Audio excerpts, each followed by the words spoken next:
let's see where we can take this opportunity where everybody's running for the hills. It's kind of like the tsunami coming in. Let's jump it and surf this. Let's figure out where in this scenario is the golden nugget. Where in this scenario can I thrive? Where in this scenario am I going to better myself, my skill set, my mindset? What, even if business slows down a little bit, I don't slow down. That's an opportunity for growth for me.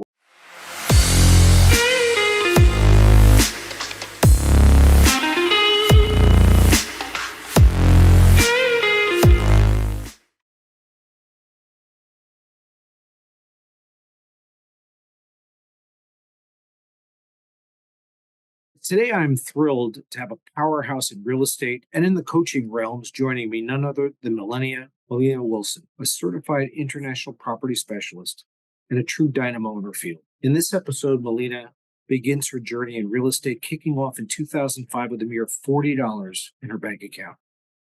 Her quest for a certified international property specialist designation propelled her to establish global connections and navigate through various market shifts. We dive deep into Mallina's transition from real estate to coaching as she aligns herself with Kaizen coaching organization. Her coaching philosophy revolves around tailoring strategies to individual needs rather than adopting one-size-fits-all approach. Mallina shares success stories from her coaching journey, highlighting her knack for triggering those aha moments and fostering significant personal growth. Her methods encompass breaking old habits and cultivating new. Productive ones covering essential aspects such as time management, leadership skills, and financial review. Mallina and I also delve into the characteristics of a coachable individual and the red flags signaling resistance to coaching. She stresses the importance of openness to change and the willingness to be accountable for one's growth. While Mallina tailors her coaching engagements based on individual needs, the consistent goal is always impactful transformational results. So buckle up and join us for this captivating and enlightening discussion with the incredible Mallina Wilson. Enjoy.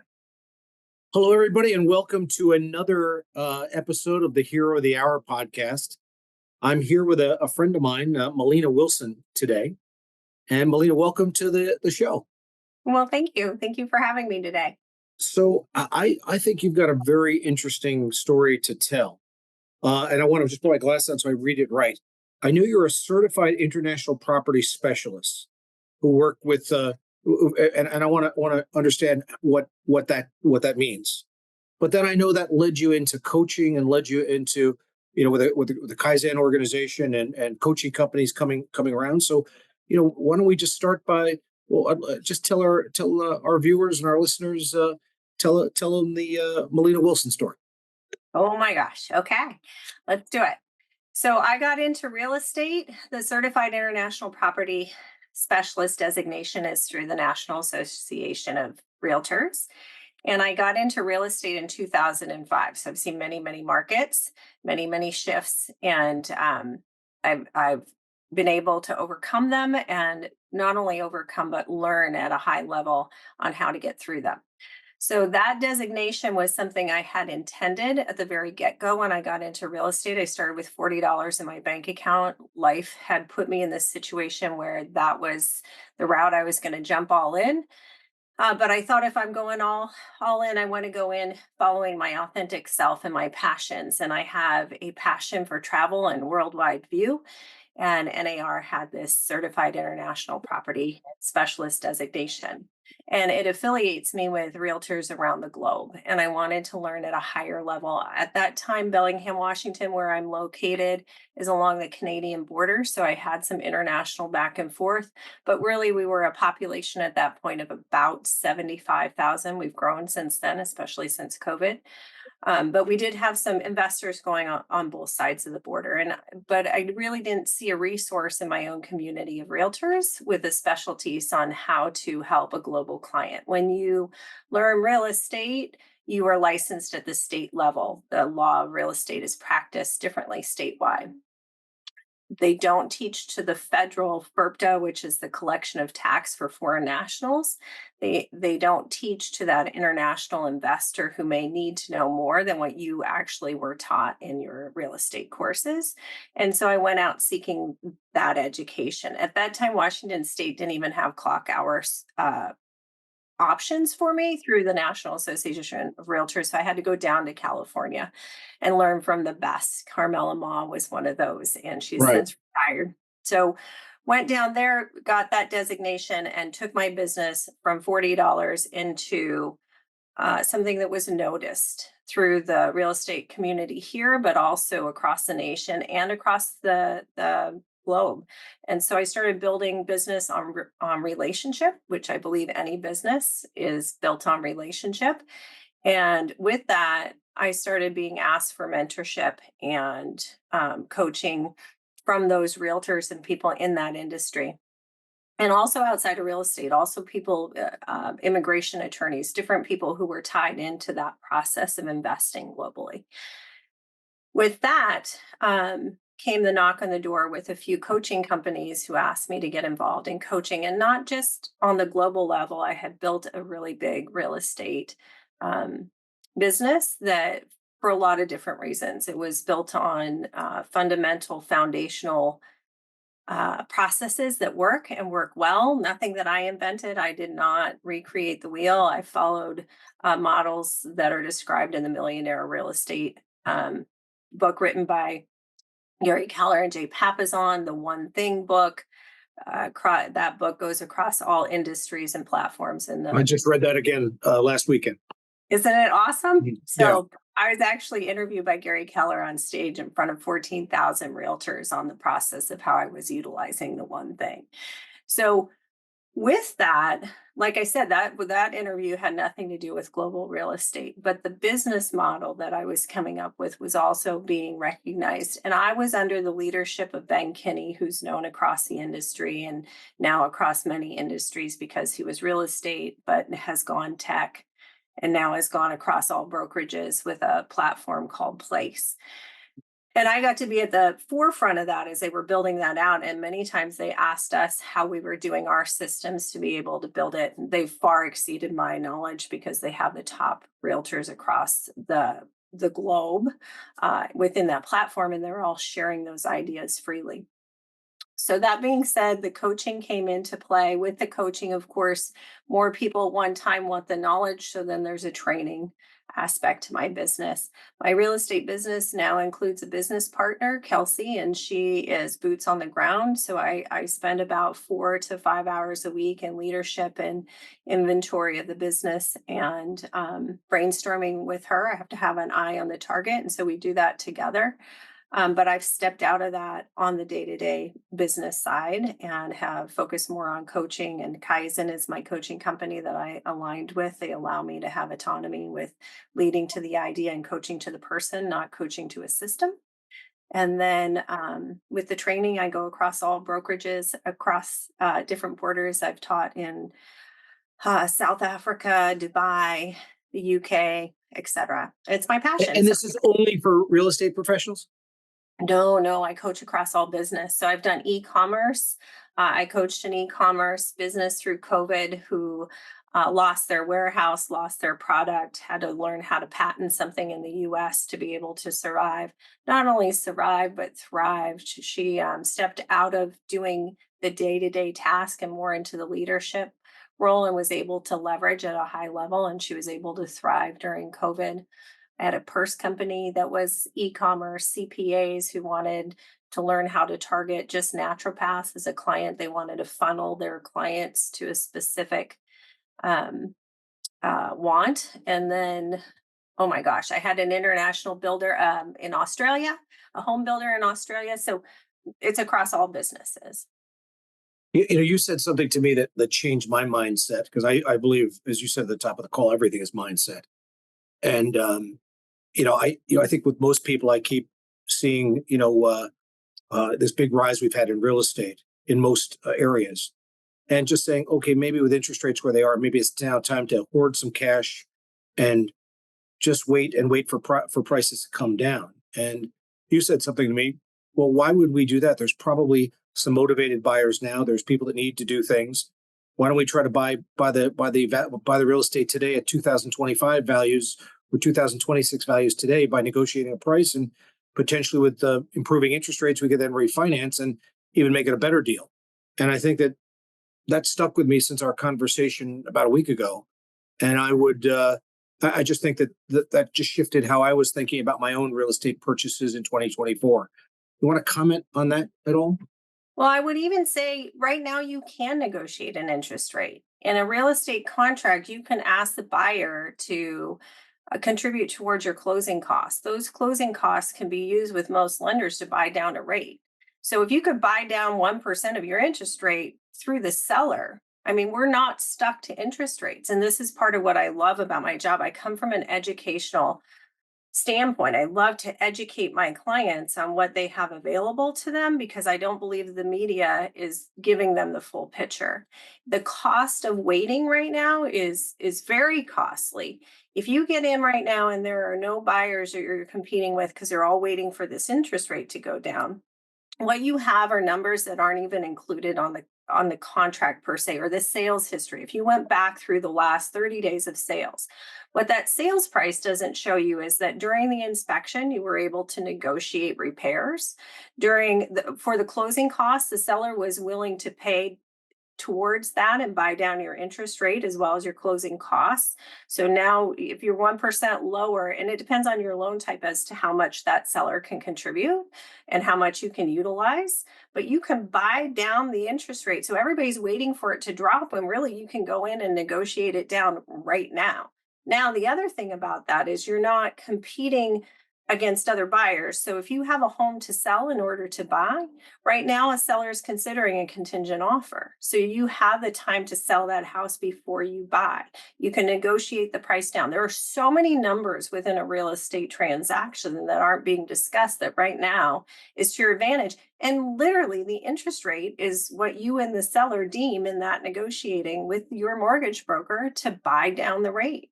So there's a lot more to it. And once the rates drop, the buyer pool comes in. And now all of a sudden that will demand the price up. The seller doesn't want to contribute to, fixing this, fixing that, because the next buyer will take it just to get the keys to the door. Right. So now all of a sudden your cost is either a list price or above because you're competing. You have no negotiating. They're not going to pay your closing costs. And all of that is out of pocket expense. I'd rather have that cash in my pocket to be able to invest it in other things. I think this goes without saying. It's obvious, but point out some of the nuances to us of being a certified international property specialist. How does that give you an edge over somebody that's not? Well, I remember hearing Gary Keller talk about um, um, answering the phone when he was in Texas. And I don't even know if he had but one location at that point, but he started with answering it in a way that it led to the perception that he was big and global. So Keller Williams International, Keller Williams Global, right? When I got in 2005, I started by creating my logo as International Real Estate Investments Incorporated. I started telling people that I was a global agent. And the reality is, I will never know every global aspect to every contract around the world. But what I did is I teamed up with the experts who did know. So I have tax specialists, I have immigration attorneys, I have agents all over the world that I partner with who have the expertise, even though I didn't have it. But the perception to the client was that I was a global realtor, and I was with a team of experts behind me. So when in 2005 the markets it was thriving, right? It was the bustle of everybody. The phone rang and you were writing a contract. For me, I just got into the business. So I was picking up the phone, but I was telling them I was global. When the market shifted, the phone started ringing for me and nobody else because they were saying, Melina, my local realtor can't get my property sold. What can you do for me? And the reality is I could. I took some really high end. One of my favorite stories that I took a horse property. I know nothing about equestrian. I baby talk horses. Okay. I took this equestrian property. I brought in a realtor who knew equestrian. I took an upfront fee from these folks when and it was reimbursed at the time of sale. I lead with revenue always because my marketing plan was going to go beyond the normal scope. And we sold that property to a cash buyer out of Costa Rica as a web lead. At the time, web leads were a little less familiar to the realtor population. And it launched me into land development. This is the other thing about going global is your niche can't be a zip code or a neighborhood, et cetera. Your niche is going to become the world. But when you go worldwide, the cream of the crop show up. That you get in relationship with the people who are rock stars, and through their relationships, you get to the person who can help your client at the highest level, and you team up with them. It's all about relationship. I want to shift a little bit. We talked about Ben. We talked about Kaizen a little bit. I've always believed. I've always had a coach, and I always believe that everybody should have a coach.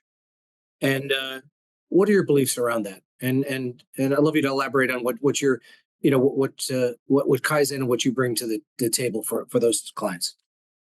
I have a coach and I believe the same. And the reason is because I'm entrepreneurial.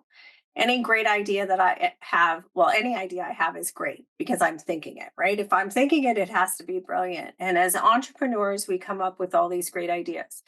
The reality is, small businesses don't make it at a high level. And what I believe is a lot of times is they just don't have the accountability or the ability to grow at their own growth rate. So if you are the person who came up with this brilliant idea, and if this brilliant idea takes off and your growth goes, you may have the mindset for the brilliant idea, but you haven't learned the business practices. You don't have the accountability to do what it takes to stay in the grit. You, a coach aligns with you to find out where you need that accountability, where you don't have leadership loneliness, where you may have to learn something new or take on leverage at a higher level. So that means hiring. How do you hire talent? There are so many pieces to a business that as entrepreneurials, we get so into the groove of what we know in creation, we forget to learn the tools on how to grow into a business. So coaching for me is I can't do it. We when we get wrote or let me say this, I can't do my business without having some accountability to my coach. And sometimes that comes in the simplest form of Melina, I want you to call 5 people and ask this question. Just that accountability of telling somebody else that I'll do that. Or it could be, I want to see your P&L and L and let's go over these numbers and let's really tighten up right now. And I have somebody who's aligned with me in my business.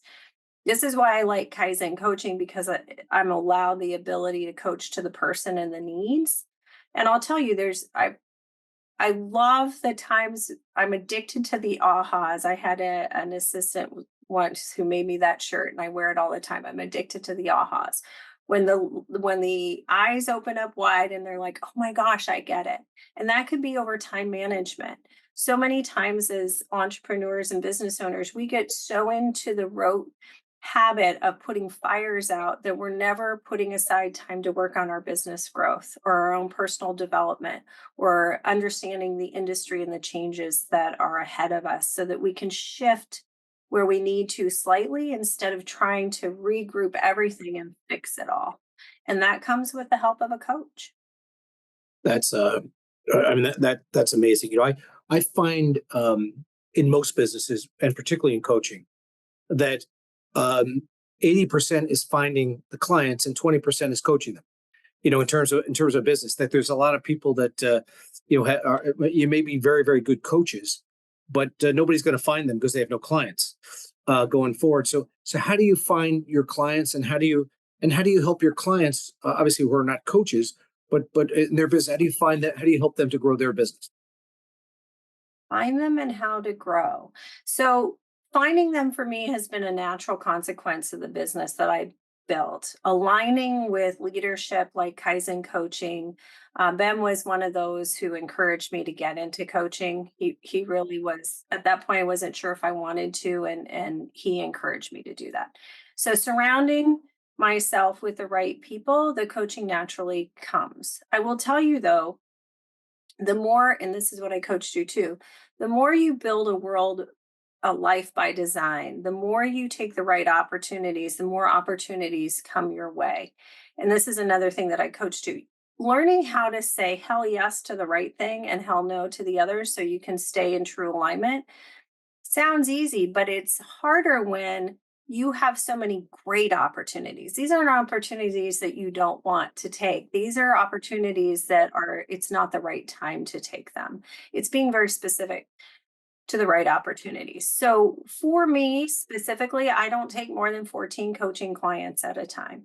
And I have a schedule for my training that's very specific to the needs of those I'm going to train to in the market because I want a life by design where I'm not on a plane all the time. So I'm very specific to what I take into my world to have the highest impact out to that relationship. So for me, coaching has been who I'm aligning with and who I'm attracting in. When you Um, said something, it reminded me of an expression: "If everything is important, nothing's important." Mhm. It gets so watered down, and my passion evaporates with it, right? I want to be passionate. I want that aha. I want to see that I've made an impact. If I'm not impacting your world, don't hire me. I want to be able to give you what it is that you might need and still staying aligned to what my needs are. And so I'm Gotcha. very purposeful in that. Well, that maybe it begs the other question. Obviously, you say what to say hell yes to, or just as importantly or more importantly, what to say no to. So Mhm. if everything is important, is nothing important, the question begs to ask, what's always important? Well, so this is in coaching, this is where we start. What is your true alignment? What are your core beliefs? Why did you get into this business? Why are you doing it? Money's good, but money's good for what it can do within your world and your dreams. Some people, if you're is it Michael Phelps? If you're the gold winner Yes. swimmer, he was born with this want to swim.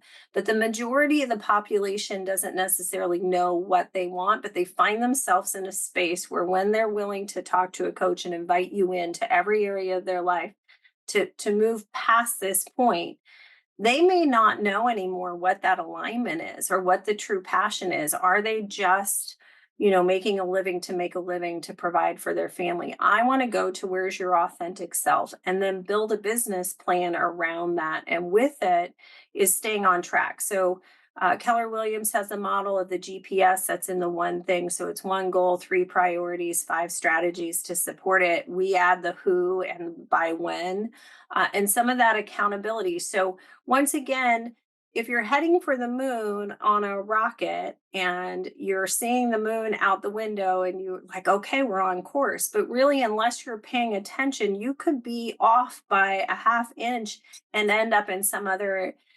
galaxy. So you have to adjust the thrust, right? You have to stay on course. A lot of people do, we're in January, do this once a year inventory of where are my goals? What do I want to accomplish? How did I do last year? Let's go big. And they never map themselves out and they never reassess or inventory. A business that doesn't do inventory doesn't stay in business. And that can be money, time, energy, mindset. But you have to go in and say, am I truly aligned? What do I need to reshift? How do I get back to my passion?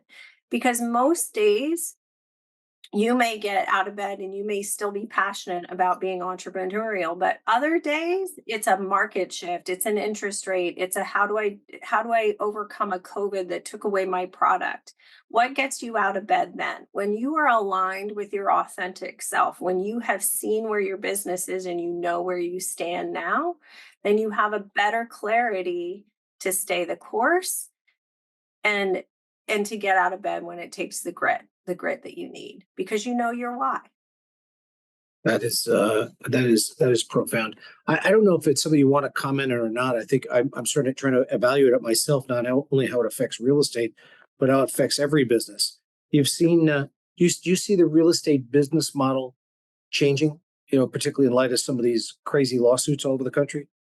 Oh yeah, everywhere we have it in our brokerage. We were a few steps ahead of it in Washington. We had some changes before it came across, but there's always been changes. Can I tell you a quick story? Please. Cover that? Okay. And I share this with permission from my business partner, but I had to step back into my business last year because in December, my business partner had the diagnosis of breast cancer. And our partnership is one that we support 100% each other in our whole lives, not just our business. So I needed to step back in. So I got into the office on January 2nd, and that is when the sky was falling in real estate. Everybody's like, "Oh my gosh, this is going to be the worst year." Right? I don't listen to that. What I have is an internal mindset that says, what do I need to do today to make today successful towards that plan that I have with these numbers, this revenue, et cetera. Right.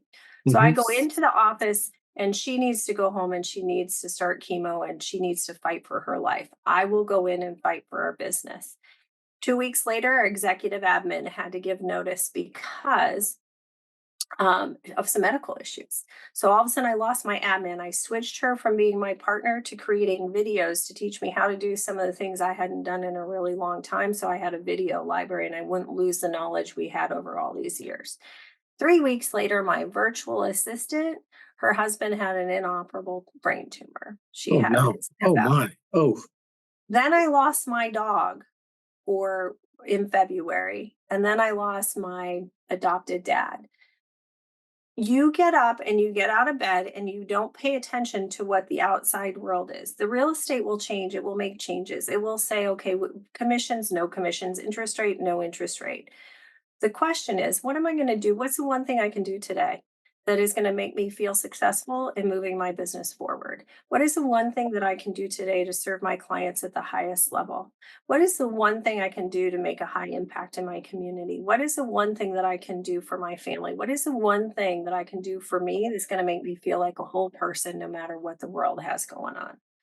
So the questions change, and I'll tell you in 7.5 weeks, I can't remember. I was going to look the number up for you, but I think I pended like $10 million in real estate. It was insane. You do what you have to do. And I think that when Gary Keller interviewed me, I was doing the practice of lead gen for 2 hours a day in my bunker, no interruption. We had a squirt bottle. Nobody could come in, Ben, Jolene, anybody else, nobody's allowed. And in 56 days, I think it was, I pended 19 transactions that's great. because I stayed true to just doing the things that count the most. For me and my business, it's reaching out and talking to people. We call it lead generation. For me, it's staying in relationship with the key people, my VIPs, my raving fans, people I don't know yet that I want to nurture into my world. But that one decision to stay true to that 2 hours, it took a lot of effort. It took breaking old habits, but the results were there. Sending Kelsey home, and I want to report she is cancer free and she is passionate about real estate. And she called me right before this podcast. We're planning our next client event. So I surround myself with heroes, and with that, it allows me to shine. We're not an island unto ourselves. I have Ben who's got mastery on all these platforms. Real estate changes all the time. He is changing before it even catches up. I surround myself with business partners like Kelsey who have grit to fight the fight and are passionate. We have reviews from our clients. They're so in love with her. They don't need to be in love with me. They need to be in love with her. I have coaching clients that are willing to step outside of the box to try something new and to stay true once they know that that's where their results lie. For me, it's about surrounding myself with all the right people. A couple expressions I always have is I will talk with people, and especially with like an election going on this year, a presidential election. I'll talk to somebody in the morning, and they'll say, if Joe Biden gets elected, it's all over. Or in the afternoon, speak to somebody else that says, if Donald Trump gets elected, or anybody else for that matter, it's all over. And depending on their age, I remind them that they made money during Reagan and Bush, and then during Clinton, and then during the second Bush, and then Obama, and Trump, and now Biden. And it's that ultimately it's amazing to me how people can use the media or social media or conversation with friends to go from an abundance mindset to a scarcity mindset. And I always try to say that people, you always got to try to win with the cards you have, not the cards you wish you had. If interest rates were only lower, if the stock market was higher, if the economy was better. I mean, at the end of the day, I'm not saying we shouldn't spend our time acquiring the right cards, But today we've got to win today. What I'm hearing from you is we've got to win today with the cards we have. And and if we're willing to be focused, disciplined, and fall in love with the mundane, you can win every time. Well, let me ask you this. How much time and energy you're going to put into what will occur in November? Right. My question is, what are you going to do today for your business? Right. And if what you think is your truth does happen, anytime there's a shift, there's an opportunity, right? So if people, when we had our interest rate change of 1%, I went into the office and I was on fire and they thought I was on drugs. 1% in 24 hours. It's never happened before. I'm like, you guys, this is prime opportunity. We have a percentage of clients out there whose realtor went home with a pint of Haagen-Dazs and is hiding under the covers. Let's go serve them. We have an opportunity to show people how when these buyers go away, their negotiation, you can negotiate 1% in an interest rate. Let's see where we can take this opportunity where everybody's running for the hills. It's kind of like the tsunami coming in. Let's jump it and surf this. Let's figure out where in this scenario is the golden nugget. Where in this scenario can I thrive? Where in this scenario am I going to better myself, my skill set, my mindset? Even if business slows down a little bit, I don't slow down. That's an opportunity for growth for me. Where do I need to build my foundation at a higher level, whether that's within my own education, my business plan, my own personal wealth, right? The year before Kelsey went out, I spent a whole year studying money, I like being the person in the room who knows the least, right? I like learning. And yeah, so I mean, it's all in the opportunity. And if I'm going to sit here today and worry about November, now, mind you, I don't need my head in the sand. I need to be aware of what's happening and in tune, but I want to get that awareness from sources that are true, not emotionally based.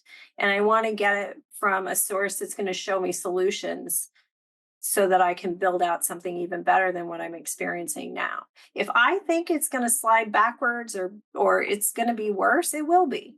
What we pay our attention, what we focus on, it expands, right? So I'm going to say, okay, this is an opportunity. Let's go. And I think part of that is because my life has been opportunities for growth. Like I said, I got into real estate with $40 in my bank account. I had no other option than to work. And that's been one of many times. And if you look at the wealthy of the wealthiest, they haven't always been wealthy. They've lost money, they've gained money, they've had ups, they've had downs. It's how they've responded to life that is their success. So my question would be, what are you doing between now and November? That's November. What are you doing? It's even at November. It's amazing how much time people spend, focusing on things that won't matter in 5 years, much probably in 5 days, much less 5 years. So it's an issue. I have a question for you as a professional coach, and you can answer it either in the positive or the negative. But when you meet with somebody, what are the characteristics of somebody that's coachable and that's going to get the results? Or what are the red flags for you, or that should be for them, of somebody who's not coachable and is wasting their time because everything that you're going to tell them is going to be wrong. They know better, but they're not getting the results.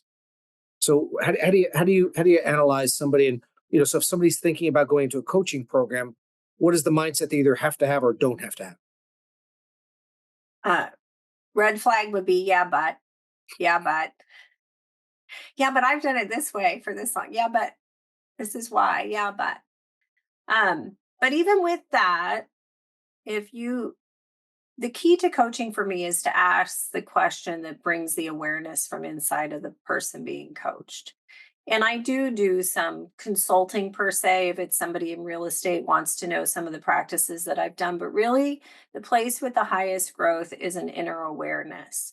So if you can go through and allow them to see that they're the obstacle in the way by not being open minded to change, um, then we can move forward. If not, they will both see that it's not going to work for them. If they can't have accountability and they're literally investing in themselves with me to have that accountability, then we're going to see quickly they're not willing to change their ways. And once again, this is why I only take 14 coaching clients. I want to be able to work with people where selfishly I can see their growth.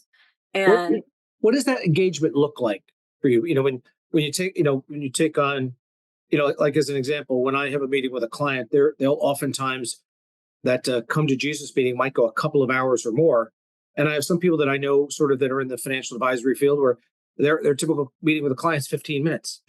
you know, um, so what does an engagement from start to finish look like for most of your clients?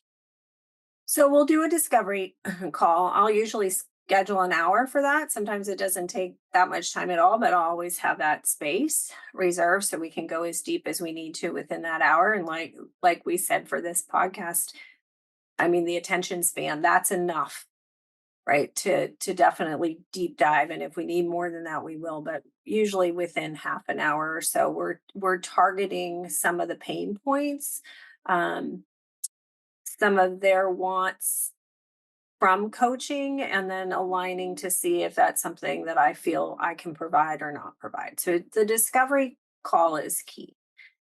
If they decide to go forward, I usually suggest I have two options, but I usually suggest for the first 3 months that we meet for 30 minutes, um, 4 times a month. So if there's 5 weeks, we'll just do the 4 times a month. But we're going to do 30 minutes per month for the next 3 months so we can really dive in and see what needs to shift, what doesn't need to shift. A lot of times we want to, the hardest thing is not to create a new habit, but to break an old habit, right? So we really want to dive in and see what the old habits are that are getting in the way, but really what needs to become a new habit. So that could be time management, that could be leverage through hiring talent, that could be leadership school skills. It could be many different things, financial review.